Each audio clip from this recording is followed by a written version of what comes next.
আসসালামু আলাইকুম দর্শক, আমরা বর্তমানে দাঁড়িয়ে আছি বরিশাল সিটি কর্পোরেশন। আপনারা জানেন যে বরিশাল সিটি কর্পোরেশনের যিনি প্রশাসকের দায়িত্বে ছিলেন বরিশালের বিভাগীয় কমিশনার, তার আসলে কাজকর্ম সম্পর্কে বরিশালের মানুষ অনেকে অবগত আছেন এবং বিশেষ করে তার আচার ব্যবহার সম্পর্কে যে তিনি কী ধরনের ব্যবহার বরিশালের মানুষের সাথে করেছেন। তিনি আসলে কিছুদিনের জন্য বরিশালের দায়িত্বে বসলো। তিনি নিজেকে আসলে মনে করতেন যে বরিশালের মালিক, সাম্রাজ্যের মালিক, এমনটি আচরণ করেছেন সাধারণ জনগণ, বরিশালবাসী এবং বিশেষ করে কর্মচারীদের সাথে এমনটাই মনে করেন কর্মচারীরা এবং বরিশালের সাধারণ মানুষ।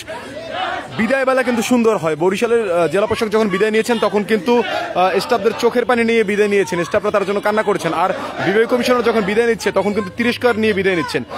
সেই তিরস্কার ভরা মন নিয়েই কিন্তু স্টাফরা আজকে দাঁড়িয়েছে সিটি কর্পোরেশন নিচে। এবং যেহেতু জানেন কিছুক্ষণ পরে বিভাগীয় কমিশনার বরিশাল থেকে চলে যাবেন, তাই স্টাফরা নিচে দাঁড়িয়েছেন। তার যেই কারচুপিগুলো এবং তার যে 6-9 ছলছাত্রীগুলো সেগুলি তুলে ধরছে স্টাফরা। বিশেষ করে স্টাফরা বলছে যে তিনি বরিশালের বিভিন্ন জমি জমার কাগজ নিয়ে ছলছাত্রী করেছেন বিভাগীয় কমিশনার, এবং নিয়োগ বাণিজ্য নিয়ে তিনি বিভিন্ন ছলছাত্রী করেছেন। তাদের দাবি বিভাগীয় কমিশনার বিভিন্ন অবৈধভাবে নিয়োগ দিয়েছেন চাকরিতে এবং স্টাফদেরকে অনেকদেরকে চাকরিচ্যুত করে দিয়েছেন। আপনারা শুনতে পাচ্ছেন যে তাকে জুতো মারার কথা বলছেন।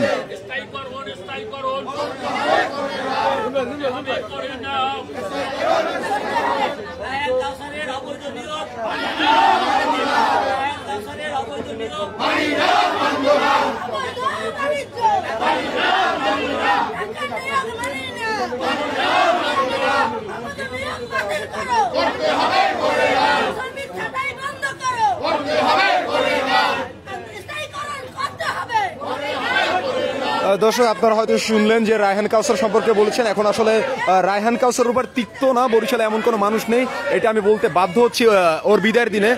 রায়হান কাউসার এমন একটি মানুষ, আসলে ও খারাপ ব্যবহার করেনি। বরিশালে এমন কোনো মানুষ নেই, যেখানে গিয়েছে সেখানে নিজেকে মনে করেছেন অনেক কিছু। বিশেষ করে আমরা বিভিন্ন ভিডিও দেখেছি সামাজিক যোগাযোগের মাধ্যমে, রায়হান কাউসার যেখানে গিয়েছেন সেখানেই মানুষকে অসম্মান করেছেন, সেখানেই মানুষকে লাঞ্ছিত এবং বেইজ্জত করেছেন। বিশেষ করে সিটি কর্পোরেশনের স্টাফদের উপরে তিনি অত্যাচারের স্টিম রোলার চালিয়েছেন। আজকে তার বিদায় মুহূর্তে কিন্তু সিটি কর্পোরেশনের স্টাফরা স্লোগান দিচ্ছে তাকে জুতো মারার জন্য। যাই হোক, একটু বুঝে নেবেন আপনারা যে মানুষ কতটা তিক্ত হলে যে একজন বিভাগীয় কমিশনার যখন চলে যায় তখন তাকে জুতো মারার কথা বলে। যাই হোক, আমরা একটু শুনে নেব তাদের কাছ থেকে আসলে তারা আজকে কেন জড়ো হয়েছেন। বিশেষ করে তারা কিন্তু তাদের এই জড়ো হওয়ার মাঝখান থেকে বিভাগীয় কমিশনারের যে দুর্নীতি, তার যেই নিয়োগ বাণিজ্য, তার যেই জমি দখল, কাগজের ছলছাতুরি এবং মানুষকে চাকরিচ্যুত করা, মানুষের পেটে লাথি মারা এবং যা মন চায় তাই করার বিরুদ্ধে দাঁড়িয়েছে। এবং বিশেষ করে তাদের কিন্তু স্লোগানে অন্যতম আজকে দাবি যে বিভাগীয় কমিশনারকে যেন জুতো পেটা করা হয়।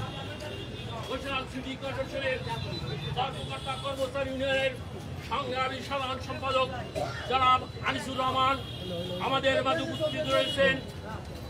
বরিশাল সিটি কর্পোরেশন কর্মকর্তা কর্মচারী ইউনিয়নের সাংগঠনিক সম্পাদক জনাব আতিকুর রহমান এখন আপনাদের সামনে এই কর্মচারীদের দাবি দেওয়া এখনই পেশ করছে। দেবেন কেন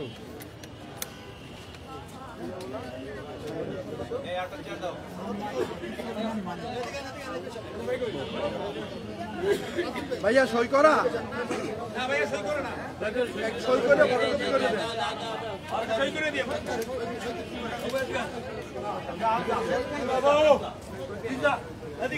পড়ার পরে সই করে দেবেন। বাবু ভাই এদিকে, বাবু ভাই। আর ভাই এটা পরে সিগনেচার করবে, ভাই এটা পরে সিগনেচার করবে। কথা বলতে দেন।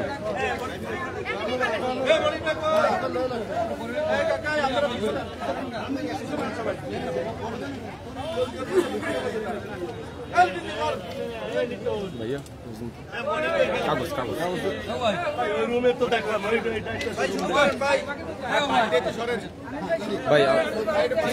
ভাইয়া কিছু আপনার ভাইয়েরা আসসালামু আলাইকুম। আমরা ইতিমধ্যে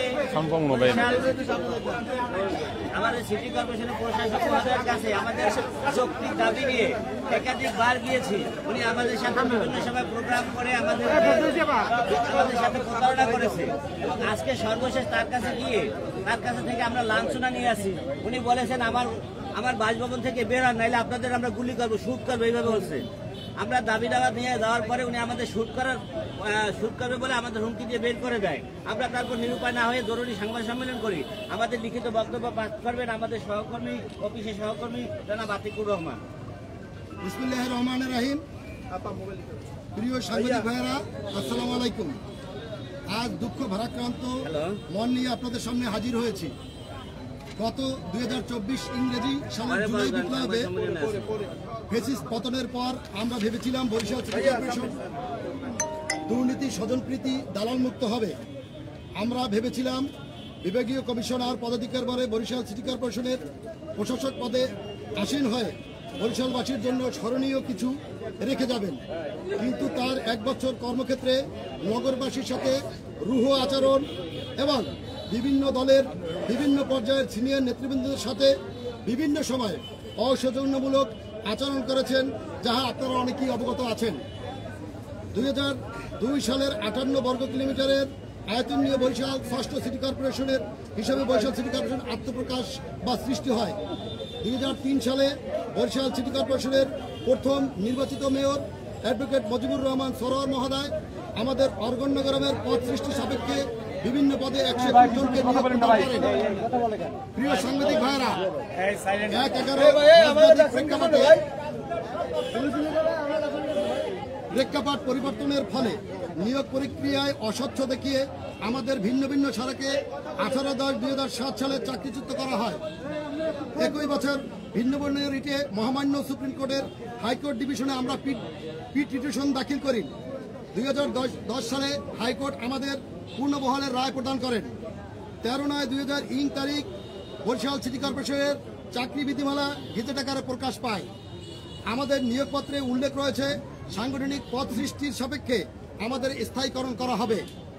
আমাদের সকলের পদ সাংগঠনিক কাঠামোতে সৃষ্টি হয়েছে এবং উল্লিখিত বিধিমালা 2010-এর অধ্যায় 57 অনুচ্ছেদের ধারায় 1-এ ক্ষমতা বলে আমাদের শূন্যপদে স্থায়ীকরণের কোনো আইনগত বাধা নাই।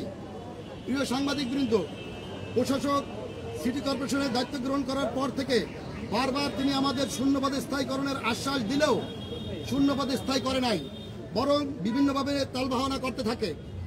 আইন মানবিক বিভিন্নভাবে তাকে বোঝানোর চেষ্টা করলেও তিনি একাধিকবার তার রুম থেকে আমাদের বের করে দেয়। আমাদের প্রশ্ন, আইনগতভাবে বাধা না থাকলেও আমাদের স্থায়ীকরণ করা হচ্ছে না কেন? বরিশালের একাধিক বিজ্ঞ আইনজীবী আমাদের শূন্যপদে স্থায়ীকরণের আইনগত বাধা নেই মর্মে মতবাদ প্রদান করেছেন। সাংবাদিক ভাইরা, তিনি তার ক্ষমতার অপব্যবহার করে 159 জন শ্রমিককে চাকরিচ্যুত করেছেন। যারা এখন মানবতার জীবনযাপন করছেন তারা আপনাদের পাশে এখনো আছে দাঁড়ানো, অথচ প্রশাসক তাদের বাদ দিয়ে নতুন শ্রমিক নতুনভাবে নিয়োগ দিয়েছেন। তিনি বিপুল অর্থের বিনিময়ে নিয়োগ ও পদোন্নতি দিয়েছেন। যাদের পদোন্নতি দিয়েছেন তারা সমস্ত ম্যাক্সিমাম কর্মকর্তা কর্মচারী ফ্যাসিস্টের দোষর হিসেবে পরিচিত, যা আপনারা অনুসন্ধান করলেই তার সত্যতা পেয়ে যাবেন। ঠিকাদারি, জমি ক্রয়, বিভিন্ন কাজ থেকে টাকা না নিয়ে প্রশাসক কোনো ফাইলে স্বাক্ষর করেন না। সর্বশেষ 17/11/2025 তারিখ আমরা কতিপয় কর্মকর্তা কর্মচারী প্রশাসকের সাথে আমাদের স্থায়ীকরণের বিষয়ে বলতে গেলে তিনি অসভ্য ভাষায় ব্যবহার করে গালিগালাজ করেন এবং আমাদের গুলি করার হুমকি প্রদান করেন, যাতে আমরা মর্মাহত এবং ব্যথিত হয়েছি। আপনার নামটা, পরিচয়টা? আমার নাম মোহাম্মদ আতিকুর রহমান। আমি যানবাহন লাইসেন্স পরিদর্শক এবং বরিশাল সিটি কর্পোরেশন কর্মকর্তা কর্মচারী ইউনিয়নের আমি সাংগঠনিক সম্পাদক।